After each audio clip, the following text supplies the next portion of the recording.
través de la señal de Radio Nuevo Mundo, presentamos el programa Academia Libre, un espacio que sintoniza con la actualidad educacional, el desarrollo científico y el mundo de las artes. Aquí la Universidad Pública pone sus micrófonos al aire. Con ustedes, David Evia. Vaya nuestro saludo a todos los auditores de Radio Nuevo Mundo que a esta hora sintonizan la emisión de Academia Libre, donde la educación, las ciencias y las artes confluyen para hacer de la creación de conocimiento un espacio público. Me acompañan Cristian Castro y Macarena Castro. Hola David y Macarena. Hola.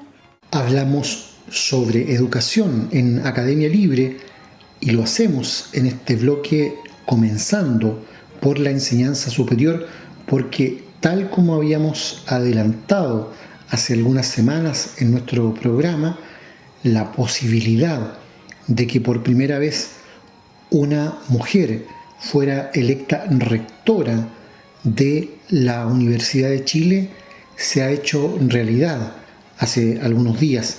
La académica Rosa Devés Alessandri será la primera mujer en conducir la Casa de Bello en toda su historia. Esto luego de que los académicos del plantel de estudios concurrieran a votar el pasado 12 de mayo entre las distintas opciones que incluían también a los profesores Sergio Lavandero, Kemio Yarsun y Pablo Yarsun. El acta de escrutinio final, firmada por el ministro de Fe del proceso, el prorector Alejandro Jofré, señaló que la profesora Devés obtuvo el 51,68% de los votos ponderados, mientras que el profesor Lavandero obtuvo el 28,47%, Kemio Yarsun el 13,45% y Pablo Yarsun el 6,39%. Luego de conocido el resultado, la profesora Devés señaló que él es, como se ha dicho, el espacio para una primera rectoría femenina en la Universidad de Chile. Es, agrega, emocionante representar ese hito histórico. Lo hago en nombre de las tantas mujeres que han luchado por el lugar que les corresponde en la academia, en esta Casa de Bello, y que ha pesado y ha construido país por tantos años. Recibimos el resultado con alegría, pero también con humildad y especialmente con responsabilidad.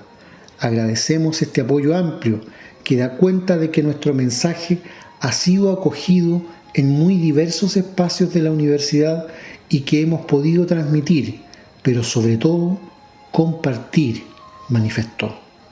La profesora Rosa Devés Alessandri es académica de la Facultad de Medicina, Bioquímica de la Universidad de Chile y doctora en Bioquímica de la Universidad Western Ontario en Canadá. Fue prorectora de la Casa de Bello entre los años 2010 y 2014 y anteriormente se desempeñó como directora del Departamento de Posgrado y Postítulo de la Vicerrectoría de Asuntos Académicos. Es profesora titular y ex subdirectora del Instituto de Ciencias Biomédicas, ICBM. Desde el año 2002 participa también en el equipo directivo del programa Educación en Ciencias basada en la indagación para la enseñanza básica. Desde el año 2003 es miembro correspondiente de la Academia Chilena de Ciencias. Se ha desenvuelto como vicerrectora de Asuntos Académicos durante los 2 periodos de la rectoría del profesor Ennio Vivaldi. En entrevista con la radio de la Universidad de Chile, antes del proceso electoral, Devés había señalado que hay un amplio abanico de responsabilidades de la Casa de Estudios ante los desafíos globales como el cambio climático y la debilidad en la democracia. En el plano interno, indicó que es necesario terminar con las desigualdades en materia de género y potenciar el rol de la institución hacia la sociedad. En su opinión, hoy día la Universidad de Chile tiene la capacidad de que alguien que entra aquí, entra al mundo. Y eso también requiere trabajo y es algo que nos hemos planteado hacer también, abrir las puertas al mundo en general, a lo global, porque los problemas hoy son globales. La insustentabilidad, las desigualdades o la fragilidad de la democracia lo estamos viendo muy patente hoy día. Son problemas de nuestro mundo. Y nuestros estudiantes, nuestros académicos y nuestra comunidad en general tiene que estar ahí también por el país. También señaló que la Universidad de Chile tiene una historia centenaria y unas capacidades que son reconocidas internacionalmente, pero sola es menos que con otros y con otras. En ese sentido, el trabajo en el sistema de las universidades estatales es importante y no solo con las universidades. Yo creo que la Universidad de Chile tiene responsabilidad sobre los nuevos centros de formación técnico estatales. La Universidad de Chile, si nos quedamos en el ámbito de la educación, tiene responsabilidades además con el desarrollo de la educación básica y media. Respecto de la posibilidad de ser la primera mujer en la historia de asumir la rectoría, Debes dijo que se trata de un gran desafío y de gran importancia, considerando las brechas que existen dentro de la casa de estudio y también por los cambios que han propiciado las académicas e investigadoras al interior de la institución. Tenemos un 20% de mujeres en los niveles más altos de jerarquía, que son de profesor titular y que habilitan para los liderazgos del nivel superior. Ese es un tema, las brechas y la desigualdad. Pero también creo que estos cambios, todo esto que hemos estado hablando, no se puede hacer sin mujeres, subrayó. Probablemente para muchos constituya una sorpresa el triunfo de Debes y además en primera vuelta, eso hay que destacarlo, porque obtuvo una mayoría absoluta muy cómoda y a mucha distancia de los otros tres candidatos que la seguían en esta contienda de la Universidad de Chile para el relevo del rector Ennio Vivaldi. Pero hay que tomar en cuenta un asunto que señalábamos y advertíamos en este programa, en capítulos anteriores, que dice relación con que una cosa es la instalación mediática de una candidatura, y allí, por ejemplo, hay que señalar que la candidatura de Kemi Oyarzún, focalizada en los temas de género, de los que ella es además fundadora en la Universidad de Chile en términos de abrir departamentos y áreas de investigación, ese nicho no se corresponde mediáticamente de manera mecánica con el nicho que tiene derecho a voto en esa universidad o en cualquier otra. Y ese es un cálculo sobre el que habíamos estado reflexionando, precisamente porque se da la conjunción en Kemi Oyarzún de ser una de las dos candidatas que abría el camino hacia una rectoría femenina y por otra parte ser ella misma una fundadora emblemática de esa línea de trabajo sobre los derechos de género en el plantel. Pero el problema es que los referentes que aparecieron apoyando su candidatura y también la candidatura de Pablo Oyarzún, que es el otro gran candidato con propuestas de cambio profundo en la universidad, no tenían peso, gravitación ni influencia directa sobre el plantel. Entonces, aquí lo que ocurrió es que la candidata oficialista, hay que decirlo porque ella fue el brazo derecho del rector Vivaldi en sus 2 períodos, supo capitalizar, por decirlo así, esa votación dura, supo capitalizar además algo que nosotros en Academia Libre hemos subrayado, no solamente en el programa de radio, sino que en el boletín de nuestra universidad, advirtiendo que ninguna de las 4 candidaturas que se habían presentado en su programa se comprometieron con impulsar la participación triestamental de profesores, estudiantes y trabajadores con derecho a voz y voto. Entonces, ¿quiénes tuvieron derecho a voto aquí? Como viene ocurriendo en todo el periodo desde la dictadura militar en adelante. Los académicos. Y dentro de los académicos, los de jornada completa tienen una ponderación de voto mayor que aquellos profesores más pauperizados del sistema, que son los de jornada parcial y por horas, que son un fenómeno creciente, explosivo de las universidades y un fenómeno muy preocupante en términos de cómo se va debilitando el campo de la investigación en los planteles superiores. Entonces, de una parte, ella supo capitalizar, asegurar esos votos que excluyen a estudiantes y trabajadores, lamentablemente, y eso explica además en parte la comodidad de su triunfo, pero también hay que considerar otros 2 elementos que son mérito suyo. Por una parte, igual que Kemio Oyarzún y Pablo Oyarzún, la profesora Rosa Devés, más allá de su posición conservadora, por decirlo así, tiene a su haber una trayectoria académica impecable. Y esa trayectoria académica le ha sido reconocida en distintos momentos, no con simples condecoraciones o premios, sino que con cargos de alta responsabilidad en la universidad. Y ese es un proceso que se venía dando. En cuanto a Sergio Lavandero, que es la segunda mayoría, también una posición conservadora como la ganadora Rosa Devés, habíamos señalado que él en realidad había puesto el acento en convertir a la Universidad de Chile en una especie de autofiscalía de impuestos internos para salvaguardar eventuales irregularidades económicas, etcétera, pero que en realidad en su programa los temas de fondo no estaban muy presentes.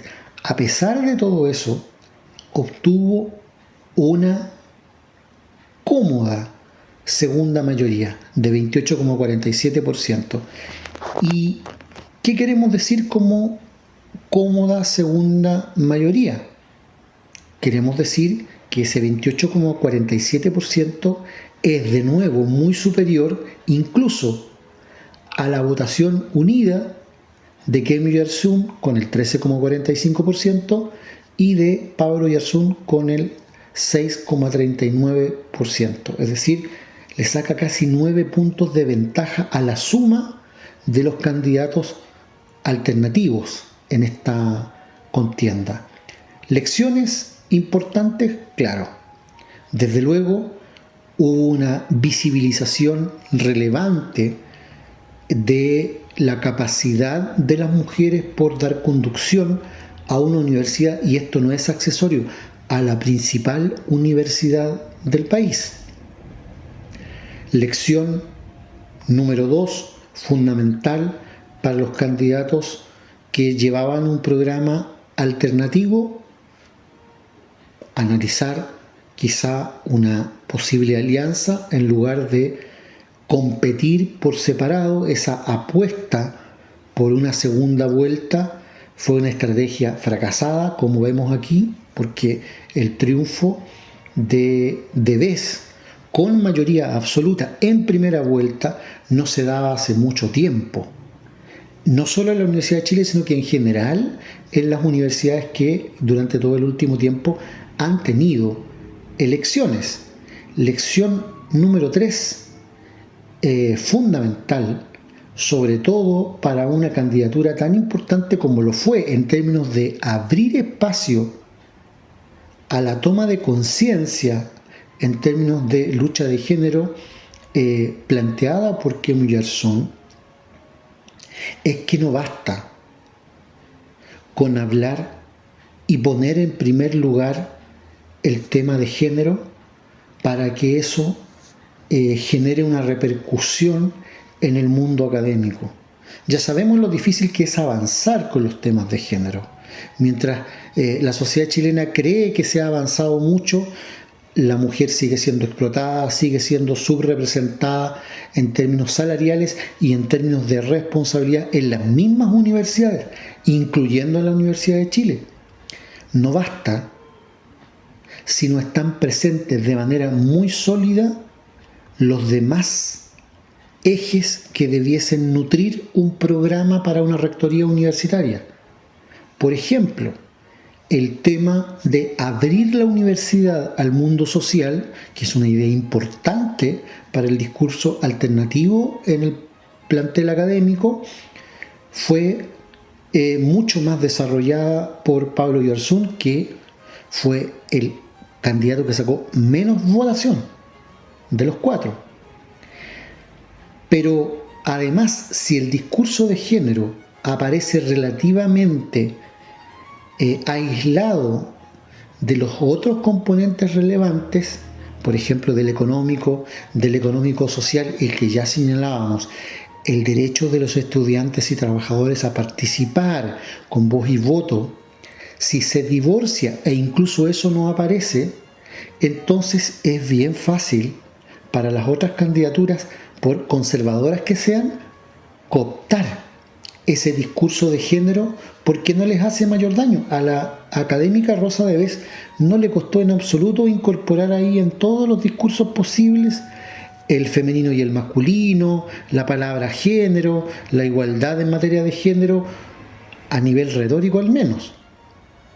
Por lo tanto, no se produjo discursivamente un desmarque de una candidatura respecto de otra, y las 4 opciones aparecieron mencionando ese tema que es tan sensible, tan importante, pero insisto, aquí la contienda en general en la Universidad de Chile, con todo lo histórica que fue, le dio vuelta a la espalda a la posibilidad de que los estudiantes y los trabajadores vuelvan a tener la participación que es de la esencia de la vida y de la comunidad universitaria.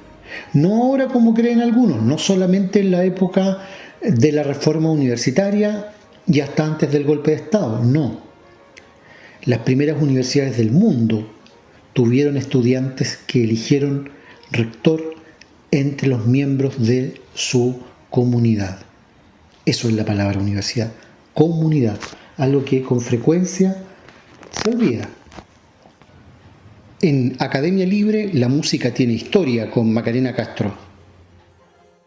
Béla Bartók nace en una localidad al sur de la llanura húngara, en 1881, lugar en que su padre dirigía una escuela agraria y su madre ejercía de maestra primaria, ambos músicos. Las primeras lecciones de piano las recibió de ella, a los 6 años. En una breve autobiografía escrita en 1921, recuerda que a partir de los 9 comenzó a componer pequeños fragmentos para piano, por lo que su madre, ya viuda, consideró importante situarse en una ciudad que le permitiera seguir un estudio musical serio. Bratislava en aquella época se consideraba una provincia con una vida artística más desarrollada. Así estudia piano y armonía en este lugar bajo la guía de László Erkel, al mismo tiempo que asistía a espectáculos de ópera y a conciertos sinfónicos. En esta primera etapa, su conocimiento e influencia va desde Bach a Brahms. Continuó sus estudios de piano e inició los de composición en Budapest, en el conservatorio local, periodo en que se concentró en las grandes obras de Wagner y en las orquestales de Liszt, aunque resultado de ello lo mantuvo sin poder componer. No es hasta 1902, cuando escucha la primera audición del poema sinfónico de Strauss, Así habló Zaratustra, que logra retomar el camino de la composición.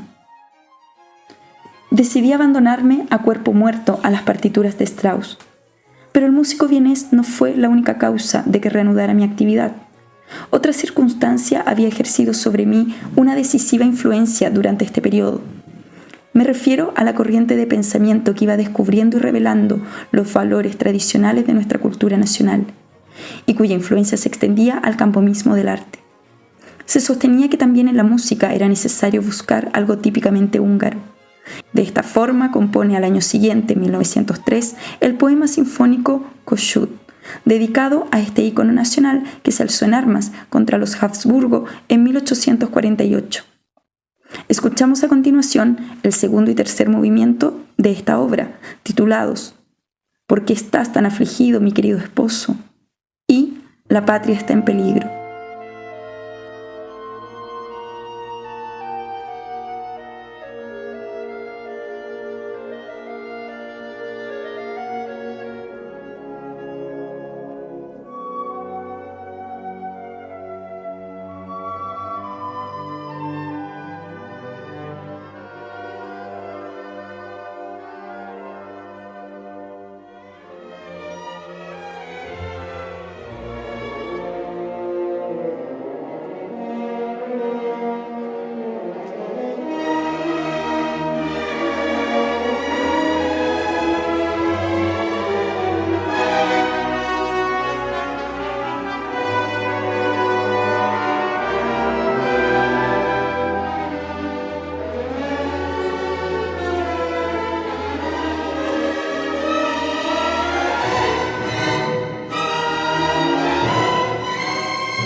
Escuchábamos dos movimientos del poema sinfónico Kossuth, compuesto en 1903 por Béla Bartók.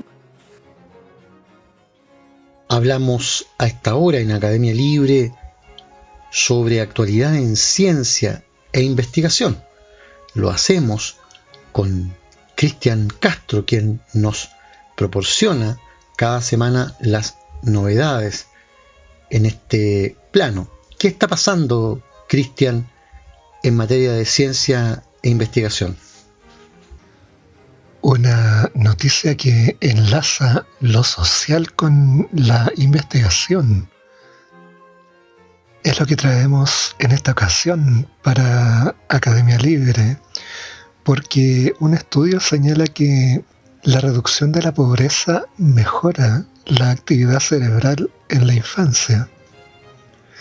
El estatus socioeconómico de las familias ha sido asociado al rendimiento de los niños en la escuela, incluso con la extensión de algunas zonas de su cerebro. La meritocracia pura es un concepto bastante esquivo que parece tomar desvíos ya desde la cuna. Si la pobreza infantil se ha asociado, entre otras muchas cosas, a un peor rendimiento en la escuela y a salarios más bajos en el futuro, un estudio reciente apunta por primera vez a una relación causal entre mejora de los recursos de las familias y la actividad cerebral de sus hijos. Planteado a la manera de un ensayo clínico, más de 1.000 mujeres que vivían bajo el umbral de la pobreza y que acababan de ser madres se dividieron en dos grupos. A las del primero se les asignó un ingreso mensual en efectivo de $333 mensuales que podían usar como quisieran, mientras que a las del segundo grupo se les asignó apenas $20. Al cabo de un año, se realizó un electroencefalograma a más de 400 de esos niños y el estudio publicado en la revista PNAS, resume sus hallazgos así. En un contexto de mayores recursos económicos, las experiencias de los niños cambiaron y la actividad de sus cerebros se adaptó a esas experiencias. Se ha demostrado que los patrones de actividad cerebral resultantes están asociados al desarrollo de habilidades cognitivas posteriores. Para Charo Rueda, catedrática de Psicología de la Universidad de Granada e investigadora en cerebro y cognición, el efecto es pequeño, pero no podía ser de otra manera, pero es relevante. Dotar de más recursos económicos a familias pobres produce cambios en el funcionamiento cerebral de los bebés. Según Kimberly Noble, en un artículo publicado en el New York Times, y neurocientífica y pediatra de la Universidad de Columbia e investigadora principal del estudio, ninguno de nosotros cree que el ingreso es la única respuesta. Pero con el proyecto llamado Baby's First Years, los primeros años del bebé, vamos más allá de la correlación para comprobar si la reducción de la pobreza tiene un impacto directo en el desarrollo cognitivo, emocional y cerebral de los niños. Lo que se ha dado en llamar estatus socioeconómico se ha asociado numerosísimas veces con el rendimiento académico y cognitivo, y de hecho es un buen predictor. Incluso varios estudios, algunos firmados por la propia Kimberly Noble, han visto que la extensión de algunas zonas de la corteza cerebral es menor en los niños de las familias con menos ingresos.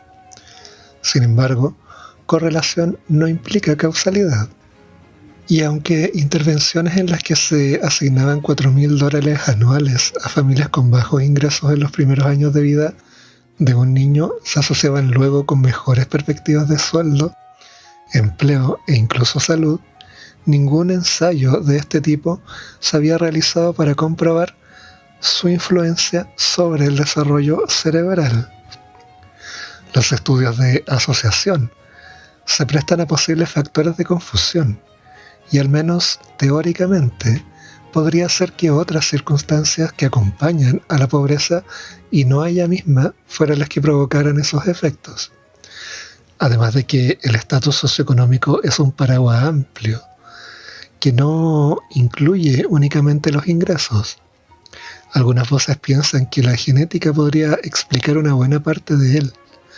Si fuera así, y en su opinión, aliviar la pobreza no tendría consecuencias en el cerebro, pues la causa principal de las diferencias sería biológica. Eso sí, los pocos trabajos sobre genética que hay al respecto son muy controvertidos, y como apunta Rueda, aún así explican muy poco del estatus socioeconómico, mientras que sí tenemos muchísima evidencia de la influencia del ambiente. El desarrollo del cerebro obedece a una compleja interacción entre genética y entorno, y el ambiente y las experiencias son más importantes que la genética cuando se crece en situaciones de adversidad económica. Por otro lado, los estudios de imagen cerebral no ven diferencias según el estatus socioeconómico a los 5 meses de nacimiento, sino que éstas aparecen después. Y estudios de actividad cerebral medidas con electroencefalograma tampoco detectan diferencias al nacimiento. Aún así, no se había hecho ningún estudio que pudiera atribuirse la potestad de desentrañar la causalidad y de saber si aumentar moderadamente los recursos produce ya directamente beneficios en el cerebro de los niños. Este estudio es el primero. Este se define como un estudio de intervención aleatorizado al separar al azar a las participantes en 2 grupos barra y minimiza los factores de confusión, porque en principio la diferencia principal entre ellos será la intervención, la cuantía del ingreso. Organizado por 6 universidades de los Estados Unidos, su objetivo es estudiar a los niños y a sus madres hasta los 4 años de edad.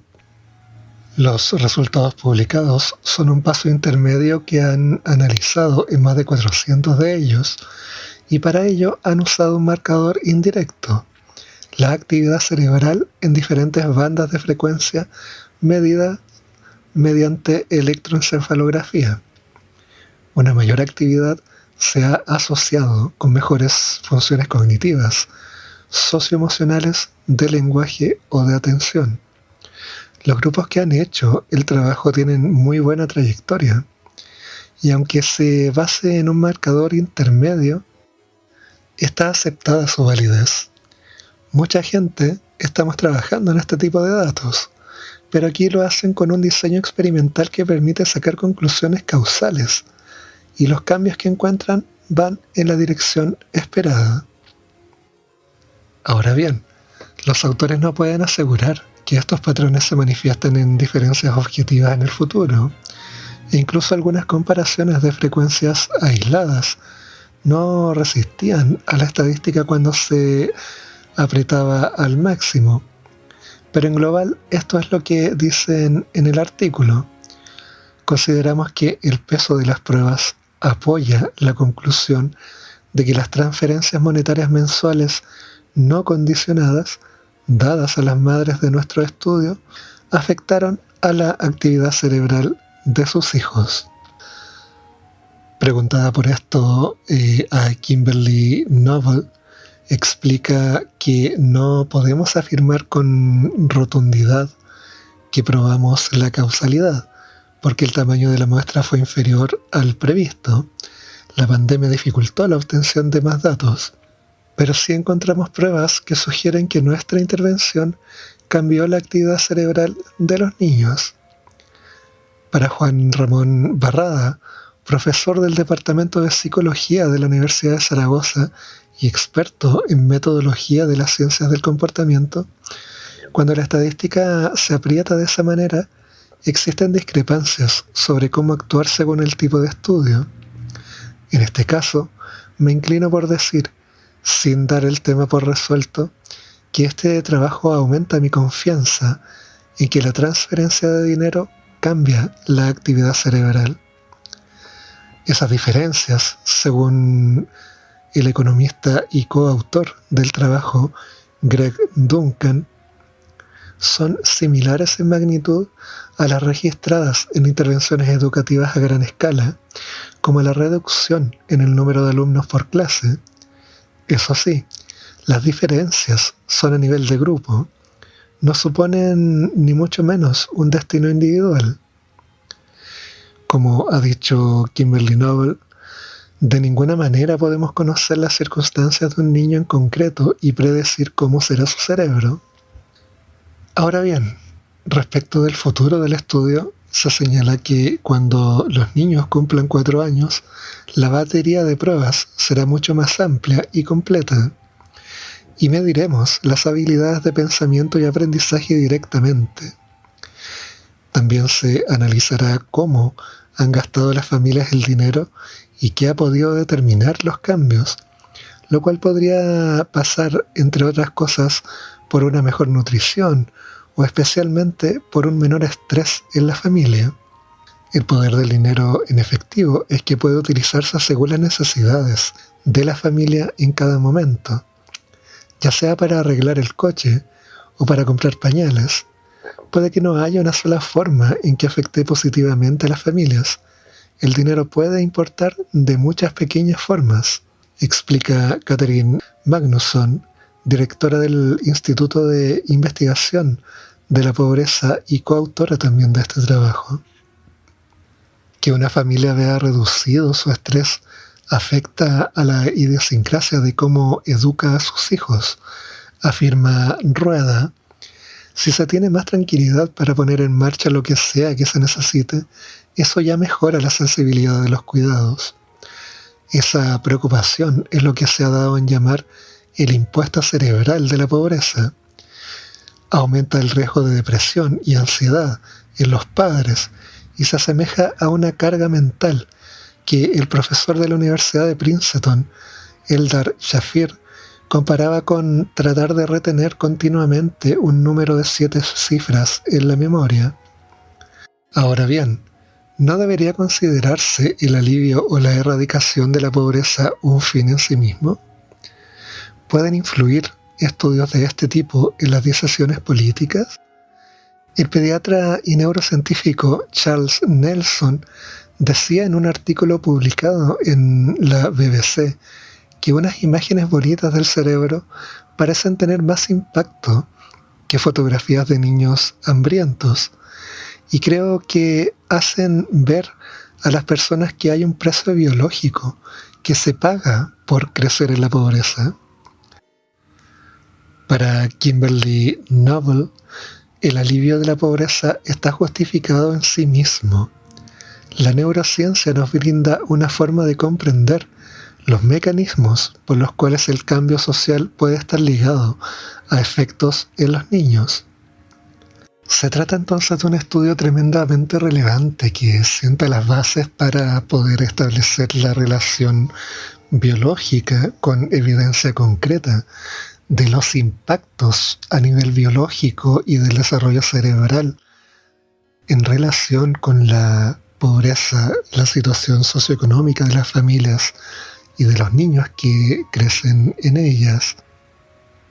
Por tanto, un estudio como este entrega notables insumos para la toma en consideración de la necesidad de implementar políticas públicas que mejoren las condiciones materiales de vida de la población más afectada por la situación económica, porque de ello se desprende de manera concreta que el desarrollo y las capacidades de esos niños que van a crecer en esos contextos se van a ver afectadas por tal situación. La política pública, entonces, en este caso, puede ir enlazada con la investigación científica, y ahí se da esta relación virtuosa entre lo que sucede en un laboratorio y cómo esto salta a la esfera de lo público para generar un impacto concreto en la población con miras a superarnos como sociedad. Muchas gracias, Cristian, por ese reporte que nos deja al día en ciencia e investigación. Vamos a la música y su historia con Macarena Castro. En 1905, Béla Bartók se sumerge en el análisis de la obra de Franz Liszt y encuentra en sus trabajos lo que él llama una contribución a la evolución musical. En paralelo, y a partir de su juicio sobre los considerados auténticos cantos populares húngaros, que tildó de vulgares y de faltos de interés, inicia una investigación sobre la música campesina que hasta entonces había permanecido desconocida, junto a Zoltán Kodály, compositor que trataba el folclore de manera tradicional y con quien había trabado amistad. Me había dado a este tipo de búsquedas por razones puramente musicales y solamente en el ámbito de la lengua húngara, pero más tarde se me reveló el interés de un tratamiento científico del trabajo que estaba cumpliendo, es decir, del material recogido, además de la necesidad de extender mi actividad aún a las zonas lingüísticas eslovacas y rumanas. Así fue como enfrenté el estudio de la música campesina con método científico, y ello tuvo para mí una enorme importancia, en cuanto me llevó decididamente a la emancipación de los sistemas entonces en uso. Así, entre 1907 y 1944, los escritos de Bartók pretenden realizar un análisis descriptivo y comparativo del folclore. Durante este periodo, su composición va desde sus experimentos armónicos en las 14 bagatelas de 1908, su ópera El Castillo de Barba Azul, representada en 1918, y la pantomima de El Mandarín Maravilloso, escrita en 1919, hasta las piezas que van desde el periodo de 1934 a 1937, donde se considera que el músico llega al cenit de su trabajo como compositor. Estas son el quinto cuarteto de cuerda, música para cuerda, percusión y celesta, y la sonata para dos pianos y percusión. De esta última obra, escuchamos a continuación el tercer movimiento.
Escuchábamos el tercer movimiento de Sonata para dos pianos y percusión, obra compuesta en 1937 por Béla Bartók. Conversamos en Academia Libre sobre arte y cultura. El 9º Festival de Arte Sur Andino Arica Barroca vuelve a la presencialidad después de 2 años de transmisiones en línea. En esta nueva edición, el festival invita a habitar las alturas y presenta una programación que incluye actividades que se realizarán en Arica, Pachama, Cotpa, Ticnamar, Putre y Chapiquiña. Arica Barroca celebrará la identidad cultural de Arica y Parinacota con 17 charlas, 9 conciertos, 6 encuentros, 3 talleres, 11 exposiciones de artes visuales, una deslumbrante pasarela que presentará una selección de diseños regionales en la tradicional Feria Sarañán. Invitados de Chile, Argentina, España, Perú, Bolivia, Canadá y México serán parte de las diferentes actividades programadas, entre quienes está la constituyente Cristina Dorador, Gastón Sublet, el reconocido escultor Juan Díaz Fleming, la directora del Museo Violeta Parra, Cecilia García Huidobro, el grupo Fusiri Marca, que celebra 46 años de trayectoria, el fotógrafo Mauricio Toro Goya y desde Cusco la soprano Pamela Díaz, además de una muestra artística de la Universidad Diego Quispetito. Arica Barroca se realiza gracias al apoyo del Programa de Organizaciones Culturales colaboradoras del Ministerio de las Culturas, las Artes y el Patrimonio, y es una iniciativa de Fundación Altiplano, cuyo propósito es acompañar a las comunidades andinas y rurales en la conservación de sus tesoros naturales y culturales.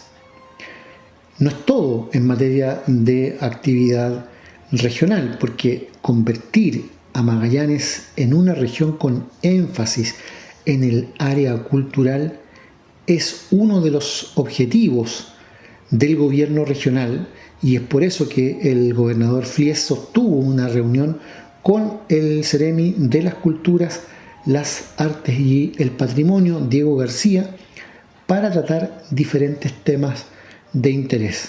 Coincidimos en la intención de hacer de Magallanes una región de y para las culturas. Hemos propuesto un trabajo en conjunto para hacer innovaciones en la manera de ver las culturas. La idea es trabajar colaborativamente, destacó la máxima autoridad regional. En la misma línea, el Ceremi García comentó que compartimos un diagnóstico y proyecciones que nos permiten comenzar a establecer un trabajo en conjunto de planificación y estrategia en beneficio de la cultura. Los presupuestos que el gobierno regional pueda complementar para que todas las artes y el patrimonio se vean beneficiados a corto y largo plazo, agregó Flies. Y por otra parte, en pleno mes del mar en Chile, se está desarrollando en la capital penquista la muestra Nuevos Imaginarios Ser Mar en Tiempos de Cambio, y que estará abierta al público hasta el próximo 8 de junio, fecha en que se celebra el Día Mundial de los Océanos. Se trata de una exposición en la que convergen las artes con la ciencia, organizada entre la Universidad Católica de la Santísima Concepción y el Instituto Milenio en Socioecología Costera, en el marco del Congreso de Ciencias del Mar, que realiza ya del 23 al 27 de mayo su 41ª versión. La creatividad científica con la investigación artística en un contexto planetario desafiante, en miras a un futuro sostenible, dialogan en este montaje en el que se exhiben obras creadas por exponentes de artes y diversas técnicas como pintura, acuarelismo, escultura, muralismo, artesanía e ilustración científica, abordadas desde la inspiración proveniente de la investigación, el conocimiento, la complejidad, la belleza y las cualidades del océano con sus recursos, ecosistemas y paisajes. La doctora en biología, artista visual e ilustradora científica Fernanda Oyarzún colaboró como curadora de esta muestra que toma su nombre desde el lema del Congreso de Ciencias del Mar 2022 y en la que también expone algunas de sus obras y proyectos que plasman la conversación entre las artes y la ciencia y explica que la trascendencia de esta sinergia radica en que la naturaleza y la humanidad están enfrentando cada vez problemáticas más graves y complejas, cuyas escalas, alcances e impactos son tan amplios que no pueden abordarse solo de manera individual ni solo desde una disciplina o área del saber, y que la generación de conocimientos hoy necesita de la co-creación entre diversos ámbitos más allá de la academia y conocidas como ciencias naturales y duras, e incluir en ellas a las ciencias sociales, las humanidades y las artes y los saberes comunitarios, plantea. Precioso desafío, bonísima iniciativa que además empalma con la recién aprobada norma por la Convención que consagra los derechos de educación a nivel constitucional en la futura nueva Carta Fundamental, y que subraya precisamente en esa votación hace una semana la necesidad imperiosa de que esa esfera del aprendizaje, conocimiento, sea de carácter multidisciplinario. Concluye aquí en Radio Nuevo Mundo esta emisión de Academia Libre, un programa producido por la Comisión Ejecutiva de la Universidad. En los mandos técnicos, Francisco Navarro, y en los micrófonos, Macarena Castro, Cristian Castro y David Evia. Agradecidos de su sintonía, nos encontraremos la próxima semana. Hasta entonces. Nos vemos. Hasta pronto.